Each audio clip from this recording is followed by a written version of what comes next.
The Roosters, I think the Roosters' run is going to be completely dependent on whether Luke Keary stays fit or not. If they lose Luke Keary and they've got two rookies in the halves, whether it's Lachlan Lamb and Sam Walker or whatever it might be, they've got Kieran they've bought and they've got Drew Hutchison who's been in and around that sort of halves for those. But I just think they would have a Ferrari without a driver. Ferrari. They're going to be. It's going to be interesting to watch the Roosters. Everyone's going to be gunning for them.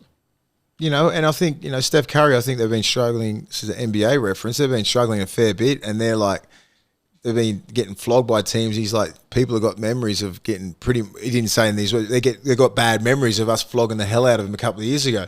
That's what the Roosters were doing to people for the last 3 or 4 years. So these teams that are coming up in the game, they're not going to feel sorry for the Roosters if they're struggling, and they're getting a little bit old and all that kind of stuff. They're going to put the foot down and just absolutely flog them because everybody loves beating the Roosters, and that's what's going to happen this year. If they're not at the top, if they're sort of floating around 7, 8, 9, 10.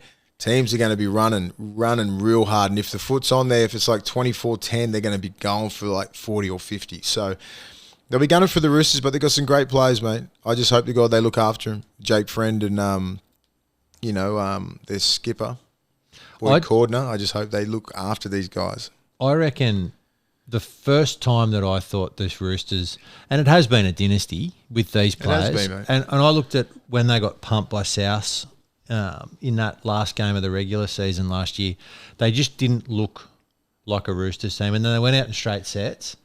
I just wonder how much of a hangover there's going to be. Trent Robinson's a smart coach, and I'm sure he would make sure that, you know, the players that needed rests and the players, you know, he would be very good with that. But I don't know. I'm nervous about this year being a Roosters supporter. I think they'll be all right. You know, you got Takayaho and Hargraves and, you know, Friend. You probably put Crichton on that left edge. You got, you know, like Isaac Liu. Like, you know, you got some freak players there. Still a good side. Tupanua on that right edge. You know, exactly. A couple of key players, and then they're done.